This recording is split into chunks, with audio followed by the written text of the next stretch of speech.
What is the power of silence? आज हम आपको कुछ महान लोगों से जुड़े ऐसे रहस्य के बारे में बताने जा रहे हैं जिससे जानकर आप भी महान बन सकते हैं। क्या आप जानते हैं ओसामा बिन लादेन को अमेरिका ने ट्रैक कैसे किया था? हुआ यह था कि अमेरिका वालों ने ओसामा के फेवरेट कोरियर मैसेंजर काशियुदो से झूठा नाम पता कर लिया था, जो था अबू अहमद अल कुवैती। काफी सर्च के बाद अमेरिका को पता चला था कि अब वह अहमद पाकिस्तान में रह रहा है और यूएस की इंटेलिजेंट इन एजेंसीज ने देखा कि अगर आप हमारे चैनल पर नए हैं तो लाइक, शेयर और सब्सक्राइब करना ना भूलें। कि अबुदाबाद में एक बहुत ही बड़े घर में रह रहा है, लेकिन जब भी से फोन में बात करनी होती थी तो यह घर से 2.5 घंटे दूर ट्रेवल कर कर फिर मोबाइल फोन में बैटरी डालता और फिर फोन करता। एक बार अब्बू अहमद ने अपने दोस्त को दूर जाकर फोन किया जिसे यूएस ट्रैक कर रहा था। उसका दोस्त अब्बू से बार बार यही सवाल पूछ रहा था कि तू कहाँ है, क्या कर रहा है। अब्बू अहमद को इंस्ट्रक्शंस मिली थी कि किसी को कुछ भी ना बोला जाए, यानी कुछ भी नहीं, लेकिन बहुत बार पूछने के बाद उससे चुप नहीं रहा गया और फाइनली उसने बोल ही दिया। उसने कहा, मुझे जहाँ होना चाहिए मैं वही हूँ, जहाँ पर पहले मैं काम करता था मैं वहीं पर काम करता हूँ। उसके बाद उसका दोस्त थोड़ी देर तक फोन में चुप रहा और फिर उसने कहा कि अल्लाह तुम्हारी मदद करे। फिर क्या था यह पीस ऑफ इंफॉर्मेशन यूएसए के लिए बहुत इम्पोर्टेंट इंफॉर्मेशन था, जिसकी वजह से उन्हें पूरा शक हो गया था कि अबू अहमद पक्का ओसामा बिन लादेन के साथ ही रह रहा है और ओसामा भी उसी घर में है जहां अब्बू रह रहा है। और फाइनली हमें पता है कि अमेरिका ने डिसीजन लिया उस घर में जाने का और अपने 2 ब्लैक हॉक चॉपर वहां पर भेजे ओसामा को मारने के लिए। अब इस केस में अब्बू अहमद की वह कॉल ट्रैक होना जो उसने अपने दोस्त से की थी, वह साइलेंस मेंटेन ना कर पाना जो उससे कहा गया था, यह सब के लिए अच्छी बात थी जिससे ओसामा को ट्रैक किया जा सका। लेकिन अगर अब्बू साइलेंट रहता तो शायद ओसामा को ट्रैक करना मुश्किल था। आज के वीडियो में हम पावर ऑफ साइलेंस देखेंगे कि किसी भी फेमस थिंग करके अकॉर्डिंग कम बोलने से हमें क्या पावर मिलती है। तो साइलेंट रहने का सबसे बड़ा फायदा है you will achieve the status of ultra focus. क्या आप जानते हैं एक लड़का था जिसका स्कूल उसके घर से 1 घंटे की दूरी पर था और बस में जब सारे स्कूल स्टूडेंट एंजॉय कर रहे होते थे तो वह इस वक्त पर एक सीट में अकेले बैठकर साइंस की कुछ बुक पढ़ता रहता था और जब स्कूल की छुट्टी होती थी तब वह बाकी बच्चों के साथ नहीं खेलता था बल्कि चुपचाप जंगल में जाता और वहाँ से कुछ कीड़े मकोड़े और मिट्टी पानी के सैंपल उठा लाता था और फिर माइक्रोस्कोप में देखता था। सब इस लड़के को बहुत ही अजीब सा मानते थे, लेकिन क्या आप जानते हैं यह लड़का बड़ा होकर क्या बना? यह दुनिया का बेस्ट मूवी डायरेक्टर बना और इसने बहुत फेमस मूवीज बनाई जैसे कि अवतार, टर्मिनेटर, ट्रू लाइज और एवन टाइटैनिक भी। एंड यस, आपने ठीक सोचा, यह लड़का है जेम्स कैमरन। जेम्स कैमरन कहते हैं, लोग मुझे बहुत इंट्रोवर्ट मानते थे और सच में मैं इंट्रोवर्ट था भी, लेकिन शायद एक अल्ट्रा फोकस वाली स्टेट में पहुंचने के लिए यह क्वालिटी बहुत काम आती है। नेक्स्ट ताकत जो हमें साइलेंस देता है, you can remain added of your competitors. Jeff Bezos ने दुनिया का सबसे अमीर आदमी बनने के लिए साइलेंट के पावर को बहुत बार इस्तेमाल किया है। जेफ बेजोस एक गिफ्टेड स्पीकर है, कम्युनिकेट भी बहुत अच्छी तरीके से करते हैं, लेकिन अपने बिजनेस सिगरेट को ऐसे ही रिबेल नहीं कर देते क्योंकि वह जानते हैं कि अगर वह अपने कामयाबी के रहस्य लोगों के साथ बांटते हैं तो लोग उनसे मुकाबले में आगे जा सकते हैं। इसके लिए वह क्या करते हैं, जब अमेज़न ने अपना क्लाउड बिजनेस शुरू किया था तब उन्हें पता चल गया था कि यह अमेज़न का बिजनेस भविष्य में बहुत बड़ा बिजनेस बनेगा। यह कोई छोटा मोटा बिजनेस नहीं था, इसलिए उन्होंने कई सालों तक यह बात छुपा के रखी। पब्लिक कंपनी होने के बावजूद अपने एनुअल रिपोर्ट्स में उन्होंने इस बिजनेस का कहीं भी जिक्र नहीं किया। उनके शेयर होल्डर्स को भी नहीं पता था कि अमेज़न के क्लाउड बिजनेस से अमेज़न इतने ज्यादा पैसे कमा रहा है।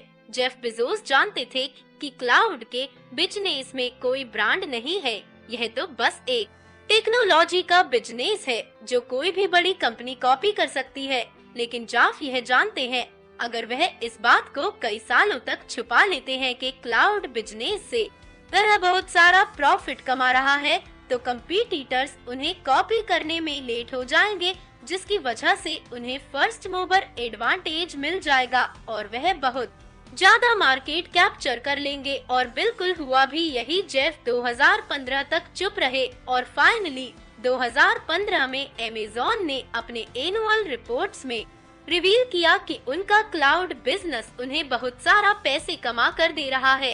इन रिपोर्ट्स को माइक्रोसॉफ्ट और गूगल ने पढ़ा और वह चौंक गए यह सोचकर कि क्लाउड इतना बड़ा बिजनेस है। एक साल के अंदर ही यह दोनों कंपनी ने अपना क्लाउड बिजनेस लॉन्च कर दिया, लेकिन फिर भी वह को पकड़ नहीं पाए और यह रहा AWS का पाए। Short I hope the power of silence हमें इससे पता चल गई होगी। नेक्स्ट ताकत जो साइलेंस हमें देती है। Next point you can put yourself in danger. Jack Ma बहुत ही फेमस हो रहे थे। वह बड़े बड़े सेलिब्रिटी से भी मिले थे, जैसे कि Tom Cruise, President Trump, even President Obama से भी मिले, लेकिन एक गलती कर बैठे, पावर ऑफ साइलेंस को भूल गए। यह वह स्पीच है अलीबाबा के को founder Jack Ma Chinese government से डायरेक्ट पंगा ले लिया। उन्होंने कहा चाइना में यूजलेसली बहुत रेगुलेशंस लगा रहे हैं। बहुत ही पुरानी सोच है यहाँ। इस स्पीच के बाद हम सबको पता है जैक मा गायब हो गए थे। फिर बाद में 3 महीने के बाद जैक मा नजर आए। इस बार वो एकदम चुपचाप थे। उन्होंने बस टीचर्स को एड्रेस किया और चले गए।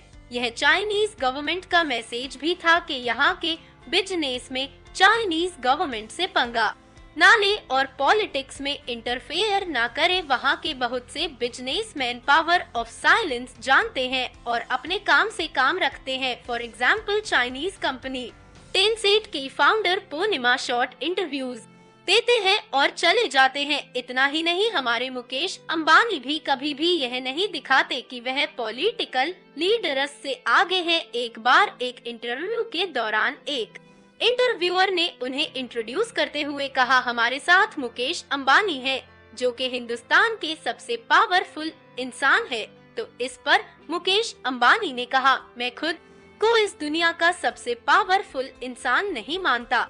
नेक्स्ट पॉइंट कहता है कि you will know others peoples intentions. चुप रहने से तुम बाकी लोगों के इंटेंशंस के बारे में जान सकते हो और तुम कभी भी अपने सीक्रेट को किसी को गलती से भी नहीं बोलोगे। चाणक्य कभी भी पहले बात करना शुरू नहीं करते थे। चाणक्य चुप रहते थे, इसलिए सामने वाले को कुछ ना कुछ बोलना ही पड़ता था और चाणक्य उन सब की बात सुनते रहते थे। ऐसा करने से चाणक्य लोगों के रियल इंटेंशंस को समझ जाते थे कि कौन क्या सोच रहा है, और अगर उन्हें किसी में भी थोड़ी सी भी गड़बड़ी नजर आती तो चाणक्य उनके बारे में और जानकारी इकट्ठा करने के पीछे लग जाते। Next point, first want to speak losers. Recently मेरे कुछ रिलेटिव प्रॉपर्टी देख रहे थे, जिसके लिए वह बहुत सारे ब्रोकर्स के परिचय में आए। केसर मैडम, कौन सी प्रॉपर्टी आपको पसंद आ रही है? आपको इनमें क्या खामियां नजर आ रही है? चलो एक एग्रीमेंट बना लेते हैं, चलो डील करते हैं। सारे ब्रोकर स्कारसिटी प्रिंसिपल का इस्तेमाल कर रहे थे। केसर, यह लास्ट प्रॉपर्टी है और बाकी प्रॉपर्टी बिक गई है। कोई डिमांड बढ़ा रहा था। सर जल्दी डिसीजन ले लेते हैं। 3 और रिलेटिव इस ही प्रॉपर्टी को देखने आ रही है, लेकिन आप सोचिए मेरी फैमिली ने प्रॉपर्टी किस ब्रोकर के पास से ली? उन्होंने उस ब्रोकर से प्रॉपर्टी ली जो कभी खुद पहले कॉल नहीं करता था। जब भी मेरे रिलेटिव उसे कॉल करते तब भी वह फोन अटेंड करता, लेकिन सिर्फ उसके साइलेंट की वजह से लोगों को लगता था कि उसमें जरूर कोई बात है। और फाइनली डील उसी ने क्लोज की और ब्रोकरेज फीस उसे ही मिली। Next point, you will know yourself much better. एक बार एक इंसान गौतम बुद्ध के पास आया जिसके मन में लाइफ से जुड़े बहुत सारे सवाल थे। उसने आकर भगवान बुद्ध से कहा, मेरे मन में बहुत से सवाल है जो मैं आपसे पूछना चाहता हूँ, क्या आप मुझे उनका जवाब दे सकते हैं? इस पर भगवान बुद्ध ने कहा, हाँ, मैं आपके हर सवाल का जवाब दे सकता हूँ, लेकिन मेरी एक शर्त है। इस पर उस इंसान ने कहा, मैं इतने सालों से यह सवालों का जवाब ढूंढ रहा हूँ। आपकी जो भी शर्त है आप मुझे बता सकते हैं। इस पर भगवान बुद्ध ने कहा कि देखो, मेरी यह शर्त है कि तुम्हें अगले 2 सालों तक इस पेड़ के नीचे चुप रहना पड़ेगा। अगर इन 2 सालों में तुमने कुछ भी बोला तो मैं तुम्हारे सवालों का जवाब नहीं दूंगा, लेकिन अगर तुम 2 साल तक चुप रहे तो मैं तुम्हारे हर एक सवाल का जवाब देता रहूंगा जब तक तुम संतुष्ट नहीं हो जाते तब तक। यह सुनकर वह इंसान सोच में पड़ गया। इस पर भगवान बुद्ध ने कहा कि देखो, जो यह इंसान है इसके मन में भी कुछ साल पहले बहुत से सवाल थे और इसे भी मैंने 2 साल तक चुप रहने के लिए कहा। जिस पर सामने बैठा इंसान मुस्कुराने लगा। भगवान बुद्ध ने कहा, तो क्या तुम्हें मंजूर है? इस पर वह इंसान हिचकिचाया और फाइनली उसने कहा, हाँ, मैं आपकी यह शर्त को मान लेता हूँ, लेकिन मुझे 2 सालों बाद अपने हर सवालों का जवाब चाहिए होगा। इस पर गौतम बुद्ध मान गए। 2 साल तक उस इंसान को समय का पता ही नहीं चला। शुरू में तो वह बहुत बोर हुआ, लेकिन फिर मानो जैसे उसे स्वर्ग ही मिल गया हो। लेकिन गौतम बुद्ध टाइम को नोट कर रहे थे और 2 साल होते ही वह उस इंसान के पास गए और बोले, 2 साल हो गए हैं, तुमसे जो मैंने वादा किया था वह मैं पूरा करूँगा। अब तुम्हारे मन में क्या क्या सवाल है? तुम्हारे मन में जो भी सवाल है तुम मुझे पूछ सकते हो। इस पर वह इंसान बहुत शांत होकर बोला, मैं समझ गया हूँ कि आपने मुझे 2 साल तक चुप रहने के लिए क्यों कहा था। मैं खुद को समझ गया हूँ और अब मेरे मन में कोई सवाल नहीं है। मुझे शांत रहकर मेरे हर सवाल का जवाब मिल गया है। दोस्तों, इस वीडियो में हमने टोटल 6 पॉइंट्स देखे, तो चलो फिर एक बार याद करते हैं। फर्स्ट पॉइंट में हमने देखा था कि you will achieve the status of ultra focus, जिसमें हमने देखा था कि जेम्स कैमरन टाइटैनिक और अवतार जैसी मूवी इसलिए डायरेक्ट कर पाए क्योंकि वह अल्ट्रा फोकस स्टेट में थे। Next point, you can put yourself in danger, जिसमें हमने जैक मा की स्टोरी देखी थी क्योंकि वह साइलेंट नहीं रह पाए।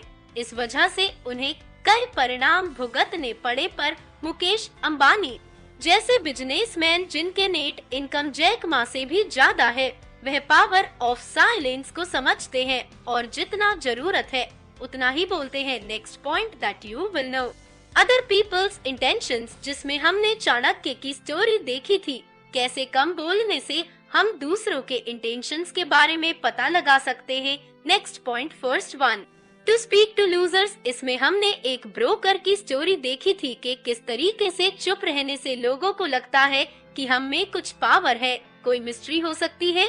नेक्स्ट पॉइंट में हमने देखा था कि you will know yourself much better, जिसमें हमने गौतम बुद्ध की स्टोरी देखी थी कि कैसे कोई इंसान शांत रहकर अपने आप को डिटेल में जान सकता है।